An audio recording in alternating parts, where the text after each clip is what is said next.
Saludos, amigos y amigas de La Respuesta. En la semana ha habido muchas noticias, como es natural, sobre todo alrededor de los cambios de funcionarios y además con la cuestión de las expectativas del público, esperando a ver cuándo y cómo se va a desarrollar la cuestión de los procesos penales que están esperando, porque hay una expectación muy especial. Y uno nota en las redes y nota en la televisión que el ánimo un tanto airado de la población está demandando explicaciones y consecuencias. Pero hubo una noticia que yo la quiero tratar hoy, porque ya la había tratado incluso antes y en la propia pregunta hará cosa de 2 semanas también la traté. Se anunció que el Código Penal, el nuevo Código Penal que tiene más de 14 años, durmiendo el sueño de los justos, aprobado todo, pero que sufriera 2 vetos del gobierno del presidente Danilo Medina. Lo devolvieron, porque los movimientos que son de escala mundial, con su respaldo económico de grupos internacionales que están llevando políticas contra la vida, conseguían con Danilo Medina ese veto. Lo hizo 2 veces. Y ahora se anuncia que lo van a aprobar, pero van a sacar la cuestión del aborto para darle la posibilidad a esos grupos de proponer y de defender ya con una ley, si se logran aprobar las 3 causales, que son las que ellos proponen que deben de ir, porque el aborto no se puede someter al rigor estricto, al corset constitucional, que no prevé esa posibilidad. La Constitución habla de la vida desde la concepción. Entonces se ha producido algo que a mí me llamó la atención. Una distinguida profesional, una señora que yo no he tenido el gusto de conocer, el honor de conocer, dio unas declaraciones desafortunadas. Ella es obstetra, parece que es de la que encabeza el movimiento pro aborto. Y dice, según leí en uno de esas digitales, que ya se había acabado el reino o el mundo de Pacheco y de los Vinchos. Porque ahora ella tenía la seguridad de que el nuevo Senado va a aprobar las 3 causales, porque así lo ha dicho la senadora del distrito, y así hay una corriente dentro del PRM para que eso se haga ley. Bueno, a mí lo de los bichos, siempre yo me he acostumbrado a que me lo digan y me alegra, porque es la mención de mis hijos. Pero estando bicho de por medio, yo debo decirle a la distinguida obstetra, la señora Fonder, doctora Fonder, que el vincho, el viejo, el que está hablando ahora, tiene muchos años tratando el tema, de una forma totalmente diferente a la que el atrevimiento y la ignorancia de ellos ha querido imponer. Primero, mi gran protesta es que se deben de estar practicando decenas de miles de abortos, prohibidos como están en el Código Penal, sancionados como están. Y no hay un solo caso en justicia. ¿Oyeron los obstetras? Un solo caso, no hay un solo caso, no hay un solo juicio por aborto criminal.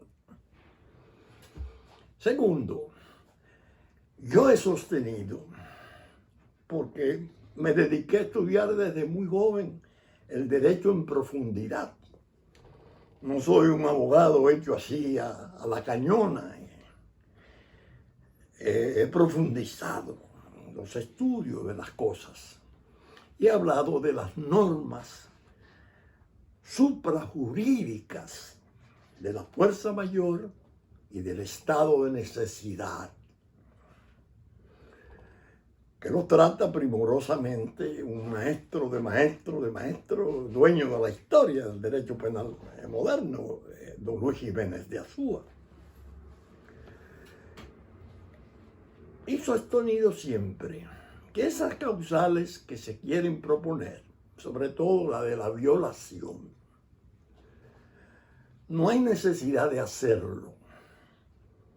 Porque si realmente se ha producido una violación,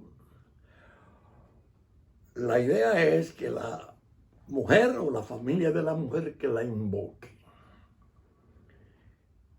no puede ir al aborto ya aprobado por ley sin que se suscite un juicio criminal contra el autor de la violación, que es un crimen espantoso, el más repugnante crimen que se puede ver hasta el horizonte.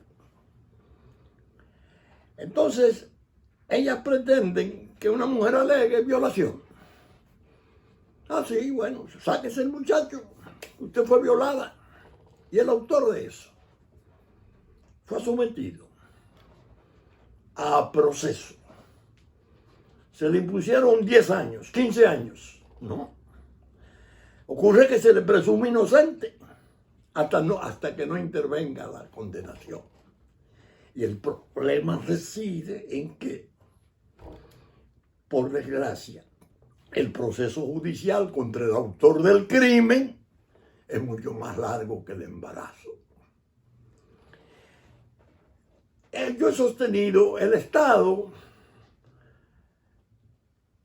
es cuidadoso con la cuestión de la vida desde el momento de la concepción. Porque lo que está en el útero, doctora, lo que está en el útero, y usted sabe muy bien de eso, es un bien jurídico. Es un bien jurídico que la Constitución de la República protege.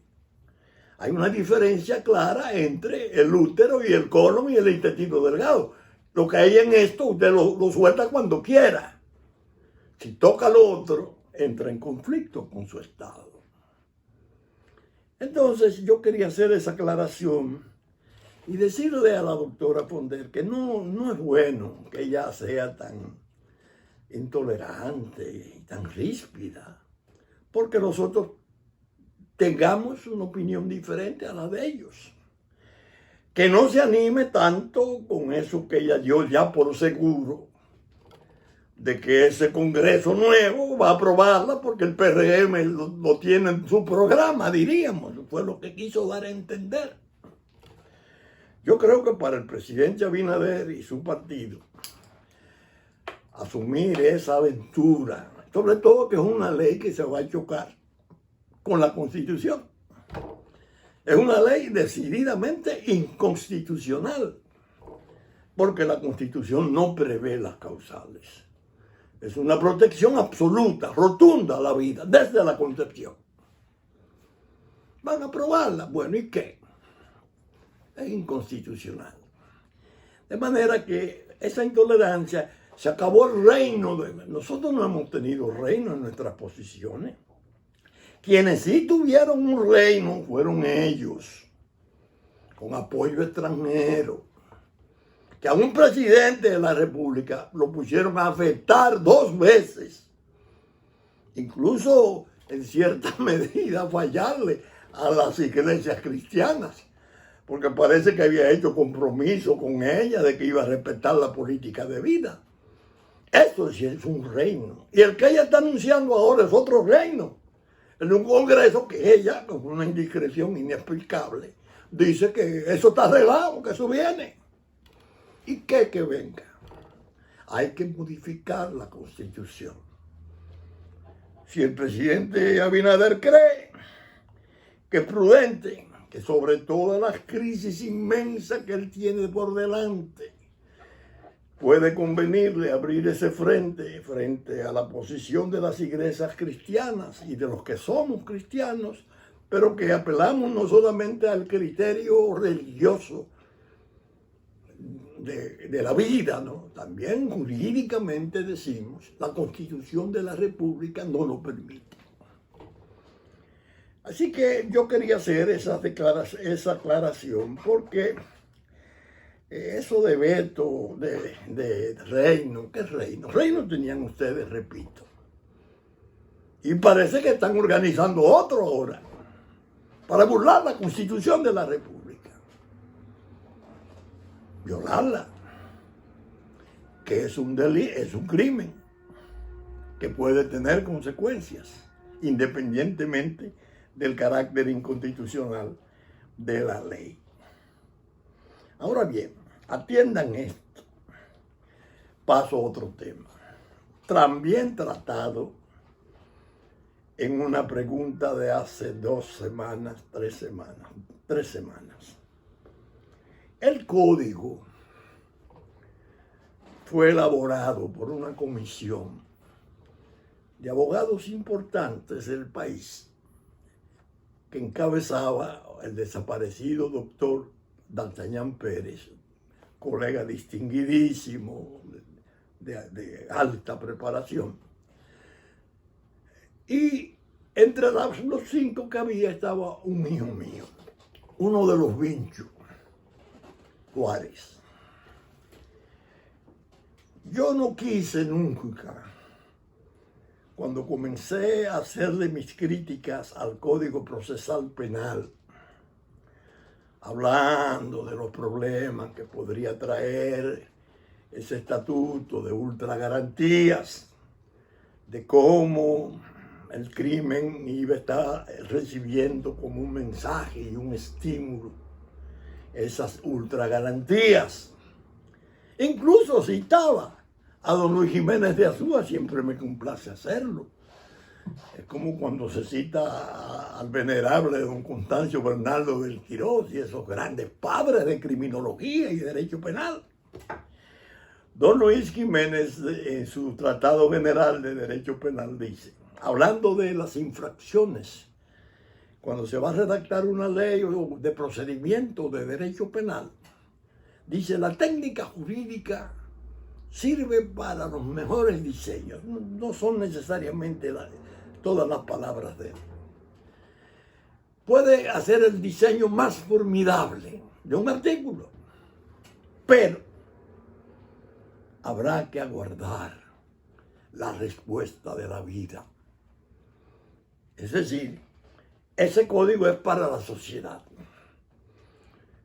Está precioso, es moderno, el procesal penal, muy moderno. Y el sistema acusatorio, adversarial acusatorio, que casi toda América Latina y muchas naciones europeas importantes tienen, y sobre todo los sajones. Nosotros teníamos el sistema inquisitorial que está vigente en Francia y otras naciones importantes. Miren, la sociedad que recibe el código lo comienza a padecer o a disfrutar. La sociedad como tal.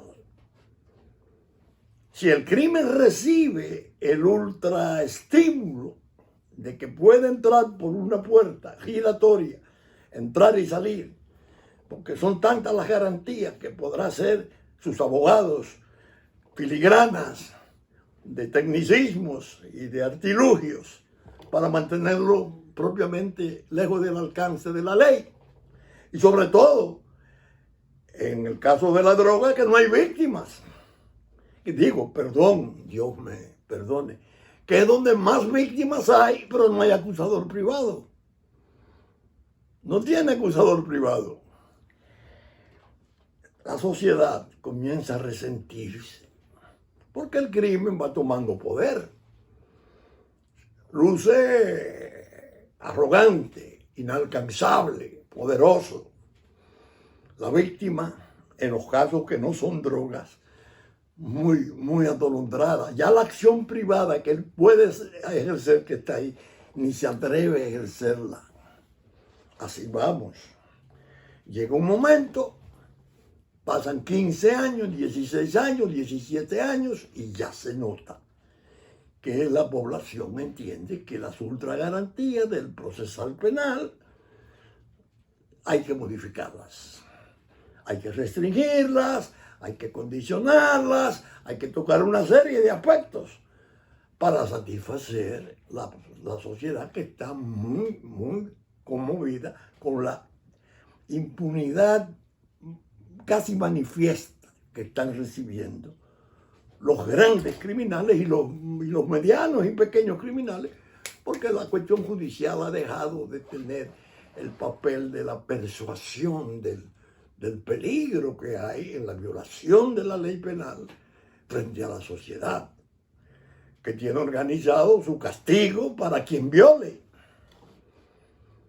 El Código Penal, la comisión que lo elaboró, tomó por patrón básico la nueva modificación, la nueva codificación francesa.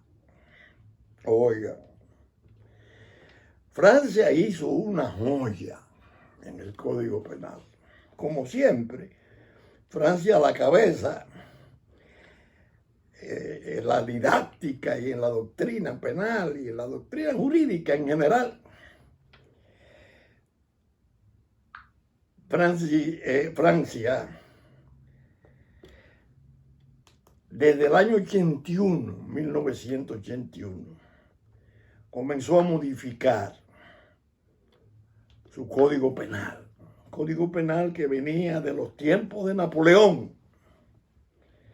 Y entonces utilizó una técnica fabulosa. El presidente Mitterrand inició la reforma en el 81. ¿Saben ustedes cuánto tardó la creación del Código Penal francés final, el producto terminado? 17 años. Porque lo iban aprobando ley por ley, capítulo por capítulo. Y utilizaban todas las nociones de jurisprudencias penales que habían vencido al tiempo, que eran tan serias y profundas que se mantenían por décadas. Más los nuevos componentes de la modernidad. Y fueron haciendo una conjugación entre lo establecido, muy probado en su aceptación, y lo moderno. Y han logrado un código fabuloso. Bueno, yo lo he tratado muchas veces en la respuesta. Pero al anunciarse que va a entrar el nuevo nuestro, pero van a sacar el aborto para poderlo aprobar. ¿Escuchó yo, doctora Fondel? El reino de los bichos lo tenían ustedes. A mí me surgió una inquietud. Y se la quiero transmitir honestamente al presidente Luis Abinader y a sus ministros y a sus funcionarios importantes, uno especialmente que han designado en el área del Instituto de Inmigración, un importante profesional dominicano, doctor Lozano. Oigan, atiendan esto para que no se sorprendan luego. En la versión del Código Penal napoleónico había una división: crímenes y delitos contra la cosa pública y crímenes y delitos, y dentro de eso, crímenes y delitos contra la seguridad exterior del Estado. y crímenes y delitos contra la seguridad interior del Estado. Ahí está en esa última el complot, la conspiración para derrocar un gobierno. Con esas menciones de ese código de corte napoleónico, especialmente la del complot y la seguridad interior, sirvió por las épocas para las persecuciones. Entonces las sociedades desarrollaban cierta admiración contenida por los perseguidos. El Estado que les perseguía lo aborrecían.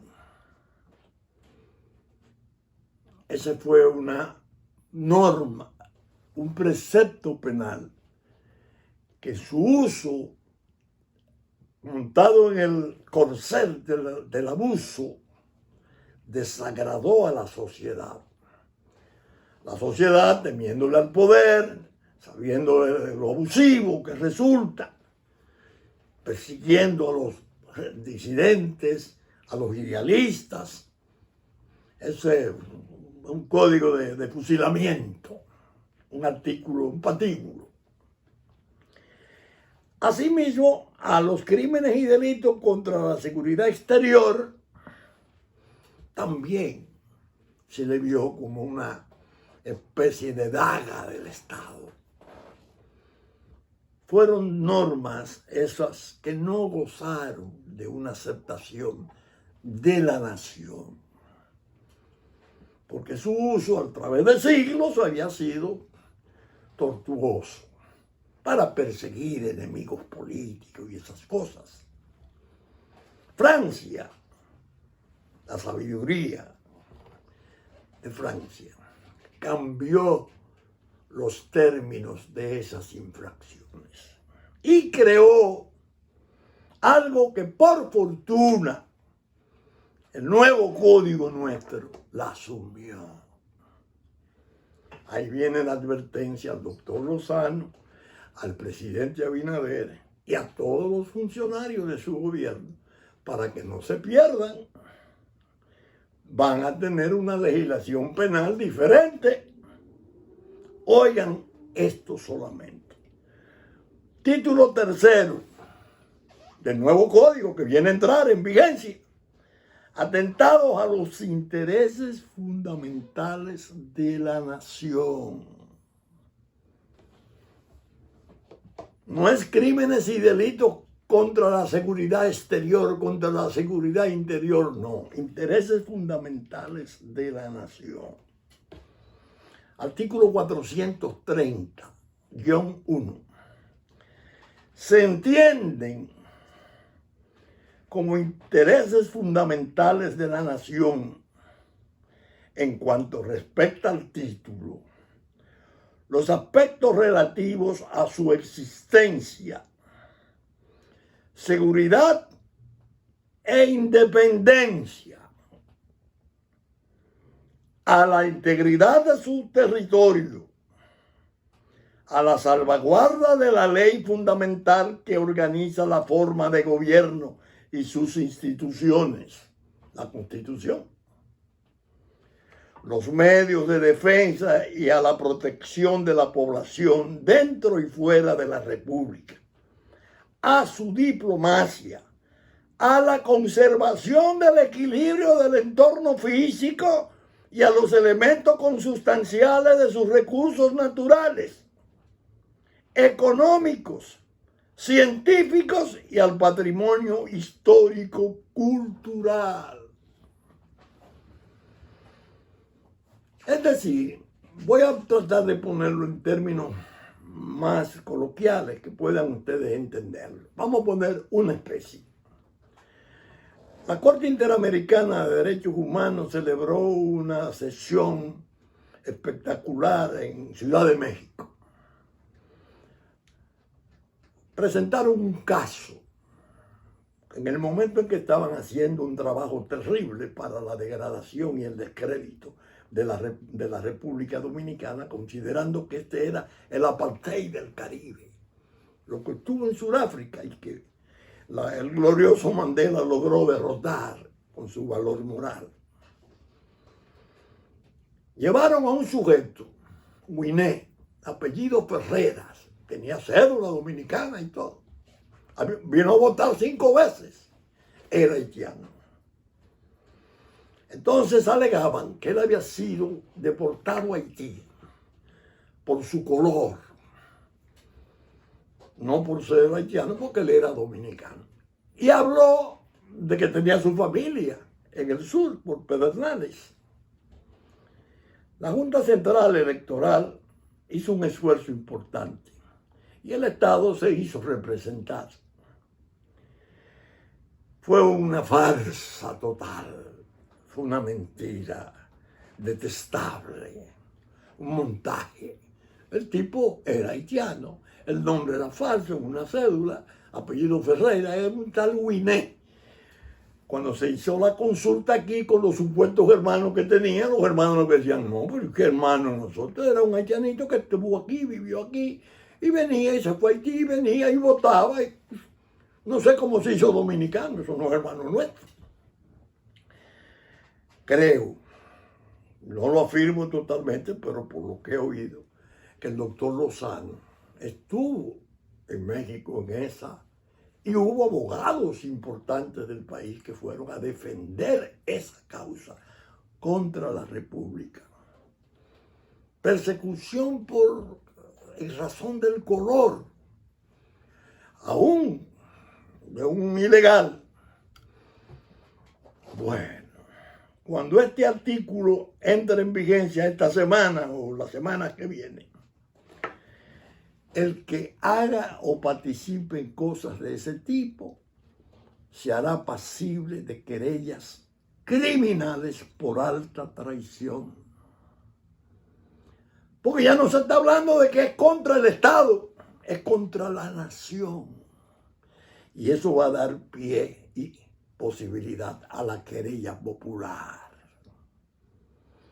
Es decir, que el que se anime a manejar con malicia y las propias políticas públicas que se propongan para vulnerar intereses fundamentales de la nación, entran del capítulo de la alta traición, que tiene penalidades importantes de 30 y hasta más años. Es decir, que vayan aprendiendo los funcionarios del nuevo gobierno que el nuevo código, se lo repito, va a ser el estribo legítimo para perseguir y hacer juzgar por alta traición a todos los que participen en maniobras contrarias a los intereses fundamentales de la nación.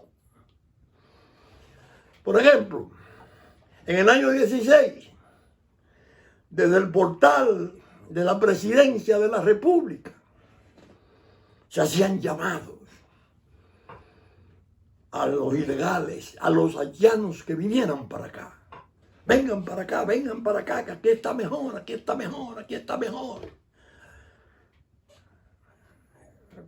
Sí, invitando a invadir, como en efecto se produjo. Una invasión pasmosa. Eso, hecho con este código nuevo, servía para someter a la acción de la justicia, desde el presidente de la República para abajo, por alta traición. Porque eran acciones y maniobras con contenido político, buscando votos de falsos dominicanos y cosas, pero eran contrarios al interés de la nación, fundamental en los términos que lo describe el 430. Capítulo 2, 1. Traición y espionaje, el nuevo código. Sección 1. Entrega de todo o parte del territorio nacional de la defensa o sus recursos a otra nación u organización extranjera. Los proyectos que habían y que están simplemente en pausa, porque el presidente, la tormenta Trump, puso en pausa los proyectos de hacer la fusión en un estado binacional, dominico-haitiano. Se la paró en seco el hecho de que los demócratas salieron del poder. Hillary Clinton y esos grupos encabezaban con una serie de grupos de gran poder de Estados Unidos. Más el señor secretario de la OEA, en la primera visita que nos hizo, al bajar del avión, lo primero que dijo, que él no concebía eso de que hubiera dos naciones en una misma isla.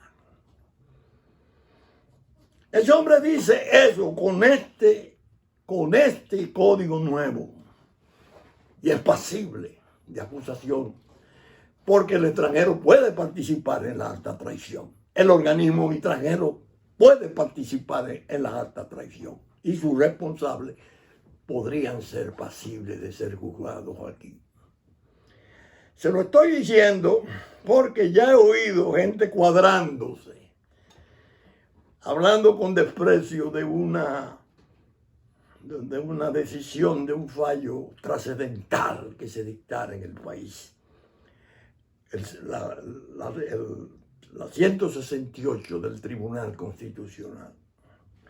Ellos creen que van a poder jugar con esas disposiciones de ese fallo, que por Constitución le es obligatorio a todos los poderes públicos su respeto, porque es vinculante. Lo que falló el Tribunal Constitucional, ningún poder del Estado puede desconocerlo, sin entrar en conflicto con la Constitución. Pero ahora el Código le da forma a que se produzcan querellas populares ya, por inteligencia con una nación extranjera, sección segunda. Óigame. Sección tercera, sabotaje.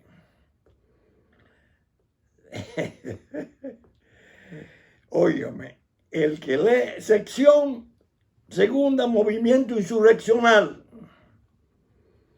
Sección tercera, usurpación de mando, levantamiento de las Fuerzas Armadas y provocación a armarse ilegalmente. Sección cuarta, penas complementarias aplicables a las personas físicas imputables. Una joya de concepción. Pero ya no es el Estado el que va a actuar. El Estado que puede estar administrado por una serie de atrevidos y de locos queriendo dirigirse en autócratas y esas cosas. No. El ciudadano más sencillo, viendo una maniobra contra disposiciones que afecten intereses fundamentales de la nación, según la descripción que hice de ese primer artículo, porque los otros no lo puedo hacer porque no tengo tiempo y espacio. El más sencillo de los ciudadanos puede presentarse en querella por alta traición contra el funcionario, fuere cual fuere su nivel. Es decir, que la noticia del Código entrando en vigencia, que lo sepan, entraña la apertura de un área sísmica. No es la misma letra muerta del complot y de los resabios del poder, de los tiempos de los dictadores y de la violencia del Estado. No. Póngale caso a eso. Son acciones descritas contra la nación. Todos formamos la nación. Cualquiera de nosotros, por humilde que sea, tiene el derecho de protestar y de someter a juicio severo por alta traición a quienes participen en esos daños. Fíjense que el programa yo lo he reservado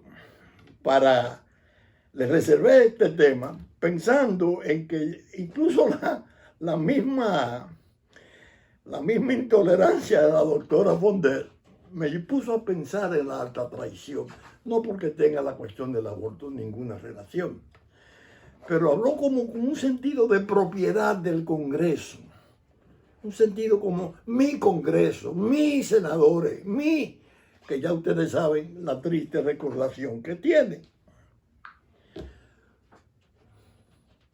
No, ese código entrando en vigencia será una fuente fabulosa para la defensa de la nación. Le va a resultar muy difícil llevar a cabo el programa. Están esperando las elecciones de noviembre, porque entienden que si ganan los demócratas, ahora que viene una senadora importantísima, la señora Harris, que es una expresión muy novedosa, porque es la primera candidata a vicepresidenta de color, porque ella es hija de hindú y de jamaiquino.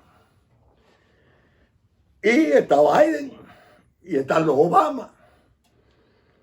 Y hay mucha gente aquí esperando que ganen los demócratas para ver si pueden reanudar el proceso de destrucción de la nación, fusión de la nación, el desastre del Estado binacional que se han imaginado. Que lo sepan, ese código viene a servir como trinchera insalvable, inexpugnable al pueblo dominicano. Entonces, yo tengo algo que hablarle desde aquí, que es muy delicado y quizás no tenga el tiempo para tratarlo en profundidad. Nosotros los dominicanos estamos ignorando en general la verdadera naturaleza de la conflictividad actual, independientemente de la pandemia y del gravísimo trastorno mundial que ésta representa. Nosotros estamos en medio de una vorágine de turbulencia increíble en el campo de la geopolítica. El gobierno anterior hizo un espectacular desprendimiento de sus relaciones de 70 años en una visita sorpresa, en forma sorpresiva. Abandonó a Taiwán y se afilió en las relaciones, y eso conllevó que empresarios y el propio presidente fueran, y el presidente Xi Jinping lo recibiera con esa elegancia y ese protocolo chino, sultánico. ¿Qué pasa? Que esas relaciones están produciendo un grado peligroso de inconformidad, de resabio, si se quiere, de la potencia del norte, que está en una lucha a muerte con la potencia de Oriente, superpotencias ambas. Al grado, señores, para que ustedes tengan una idea, que el señor secretario de Salud de Estados Unidos de Norteamérica fue a Taiwán, una visita. Creo que iba a indagar algo sobre cómo habían manejado ellos la pandemia, fue lo que entendí. Y la China Popular consideró que eso era un acto de provocación en Taiwán, no en Hong Kong, no, en Taiwán. Y desarrolló de inmediato maniobras militares, 64,000 hombres, paracaidistas, misiles, etcétera, en las islitas pequeñas que están entre Taiwán y la China continental. Oigan eso, la visita del secretario de Salud, lo que generó del otro lado. Aquí, Pompeo, el señor secretario de Estado americano, viene muy cordial, va a la asamblea, dice que el viaje ha sido inolvidable, pero el asunto está en curso, el conflicto, porque China Popular declaró en una forma muy espontánea, muy risueña desde el principio, que no había una plataforma mejor que la República Dominicana para entrar a la región. Hay que imaginarse, no es el secretario de Salud de China que viene para acá. Es todo el comercio y toda la importancia de China que lo tiene. Y una cosa que no se habla mucho de ella, pero que ya se comienza a esbozar. El Partido Comunista y el propio embajador de China así lo ha afirmado, es el que maneja la realidad de la economía china y del control de la nación inmensa.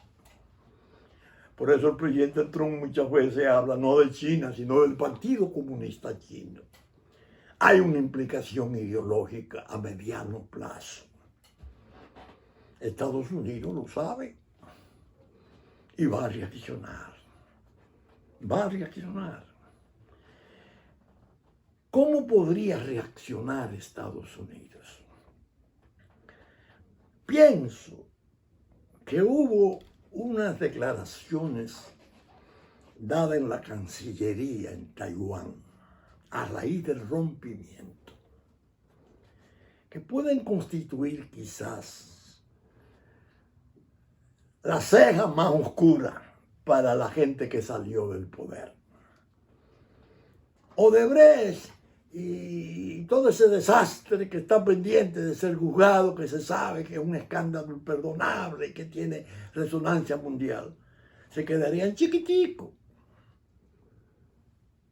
si los chinos de Taiwán le han dado alguna información fehaciente a sus declaraciones en secretaría. ¿Qué dijeron ellos en la Cancillería? Que esas relaciones las había comprado la China comunista y que había pagado 3.000 millones de dólares para poder lograrla. Óigame,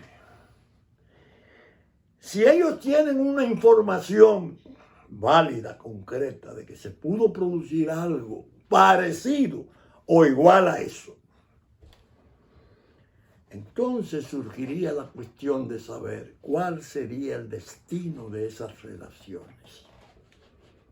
Vale decir, el presidente Abinader en su discurso no hizo mención de la relación con China. Muy bien, muy prudente, no lo mencionó. Tenía a Pompeo sentado ahí. Pero él tampoco puede desconocer la importancia de China. Y no puede decir, no, ya estas relaciones, no, yo no las voy a mantener, porque esto qué. Si surgiere un escándalo sobre el precio de esas relaciones, entonces habría una causal muy vigorosa para romper o descontinuar esas relaciones y volver a las relaciones con Taiwán. Que de paso hay que decir, China Popular estaba aquí en todo su comercio. Taiwán tenía la relación diplomática y todo, pero China no era impedida de estar aquí. Si el escándalo fue, como digo, Taiwán, y eso trasciende a los medios de prensa mundiales, incluso, quién sabe, algún apoderamiento de tipo judicial. Estados Unidos, que ha estado sosteniendo que China utiliza prácticas corruptas, que China no es sana, que China hay que cuidarse, que las relaciones son muy turbias. Óigame, si eso surge como un issue, hay que prepararse, que habría que pensar en cosas mayores en la República, que el dominicano no las ha visto nunca. Porque el dominicano tiene que saber hoy que el problema no es interno, insular, que ganó Abinader, que perdió el Penco, que no. El problema es que estamos ya en el centro de esa tormenta, siendo una pieza a jugar por una superpotencia contra otra superpotencia. ¿Quién controla eso? ¿Quién puede impedir que eso surja? Ahora, si surge, como un hecho y se mantiene esa acusación, entonces se puede pensar en que son palabras mayores y esa relación no se mantendría, con las consecuencias penales de quienes pudieron estar siendo funcionarios dominicanos participando en ello. Porque si se pagó un precio de $3,000, $3,000 millones, a alguien tuvieron que dárselo. ¿O a qué grupo? ¿O a cuántos? Hay un aspecto que a mí, yo lo traté, por eso lo vuelvo a tratar, porque yo lo traté ya hace algunos programas, y no lo quiero tratar con saña ni con malignidad, no. Yo quiero plantearlo, replantearlo porque cabe, porque dentro de un Estado de Derecho, la opinión siempre que se haga en forma constructiva es seria y aceptable, ¿no? A mí me llamó mucho la atención cuando vino el espanto de Taiwán y la tormentica aquella del rompimiento y la nueva China, bueno, que los chinos populares hicieron una felicitación primorosa del primer ministro del gobierno de Danilo Medina, el señor Gustavo Montalvo. Le daban las gracias porque él y su equipo habían sido los que más habían trabajado por esas relaciones. Creo que había otros ministros importantes del presidente Medina trabajando ahí, pero no felicitaron más que al ministro Montalvo. A mí lo que me llamó la atención, digo, caramba, el ministro Montalvo siempre ha sido un funcionario durante 20 o más años de la AID, de la USAID. Qué raro esto, que los chinos agradezcan que fue el que más trabajó en las relaciones. Llegué a formular una conjetura o una hipótesis. Digo, esto ha sido tal vez porque él le ha tomado cierta grima a que, dado que Trump está en el poder, el presidente Medina, mirar a Trump, que habla de muro, que tiene una política anti-ilegales muy vigorosa, y se pueda arreglar con Trump y desbaratar todo cuanto ellos han hecho. Fue como lo que yo quise interpretar, pero como una especulación, no asegurando nada. Ahora surge la cuestión de $3,000 millones, dijo el Estado de Taiwán en Cancillería, que había costado establecer esas relaciones. Como dicen, cógele hilo al bollo. ¿Qué viene ahí? ¿Qué puede pasar? Por eso dije que el programa, yo le concedía esta situación, este tratamiento, a pesar de que no lo estoy tratando en profundidad y tal vez otras modalidades de los juicios que tengo. Bien, voy a reservar la última parte, los últimos minutos del programa para esto. Oigan, amigos y amigas, este libro, cómprenlo. No sé si está en plaza, pero me luce que los importadores deben traerlo si no está. Este libro es La Gran Desmemoria, escrito por Pilar Urbano, una brillante escritora española, sobre la transición en España a raíz de la muerte de Franco. Ya voy, me faltan 200 páginas de 700. Yo quiero decir a ustedes que el que quiera disfrutar de una lectura instructiva, agradable, magnífica, que pone a pensar, debe leer el libro de doña Pilar Urbano. Si el presidente Abinader tuviera tiempo, que yo sé que no lo tiene, si tuviera el tiempo, yo me atrevería a decirle, presidente, cómprese ese libro y póngalo en la cabecera de su cama. No se acueste a dormir sin leer este libro. Dios mío. En el fondo es un tratamiento profundo de la condición humana.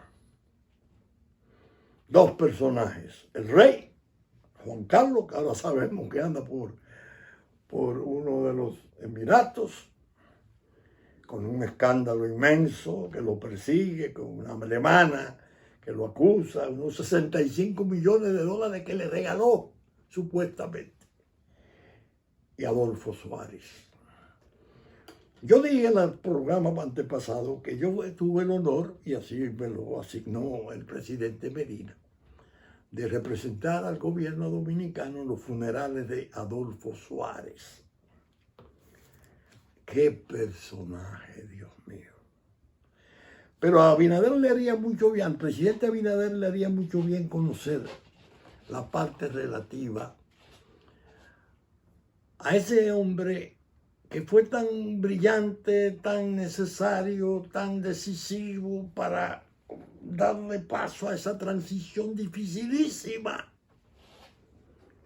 que ganó 2 elecciones, 77 y 79, que urdieron una conspiración entre los socialistas, los banqueros, los comunistas, para acabarlo, porque él fundó su partido, Unión de Centro Democrático. Y los alemanes le habían dicho, creo que Willy Brandt o Schmidt, uno de ellos le habían dicho, mire, UCD no representa nada, UCD es Adolfo Suárez, acaben con Adolfo Suárez. Ay, Dios mío, cómo de héroe de la transición lo hicieron villano. Ay, Dios mío, cuántos episodios interesantes. El que quiera saber de las miserias humanas, que lea esto. El propio rey sale mal parado ahí, mal parado. Y yo no he llegado todavía a los intentos de derrocamiento, pero escrito primorosamente. El doctor Abinader tiene que tener presente que él está dirigiendo la República, no ante un conjunto de crisis, sino ante una quiebra. Juicio de Pilar Urbano, no lo quiero usurpar. Y tiene que saber que él está encabezando un gobierno de transición. Esta es la tercera y verdadera transición que en la República se realiza. De Trujillo a la democracia, de la guerra a la paz, 61-66, y esta que es la terminación del Partido de la Liberación Dominicana como expresión de poder en momentos muy complejos y difíciles que ya la cuestión geopolítica se ha encargado de enseñarnos.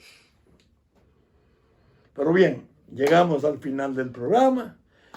Hoy vine con corbata, mis asesores, mis nietos, que son los que me ayudan a hacer el programa, consideraron que había que dejar un poco la informalidad en camisa, sin corbata. Y aquí estamos, en el mismo papel de siempre, lamentando infinitamente cómo se ha ido endureciendo la situación de la pandemia. Hay que atender, hay que respetar las medidas y darle al gobierno paz, ser tolerante y concurrir cuantos puedan a las soluciones. Muchas gracias y hasta el próximo fin de semana en que estaremos en la entrega de una nueva respuesta, su respuesta.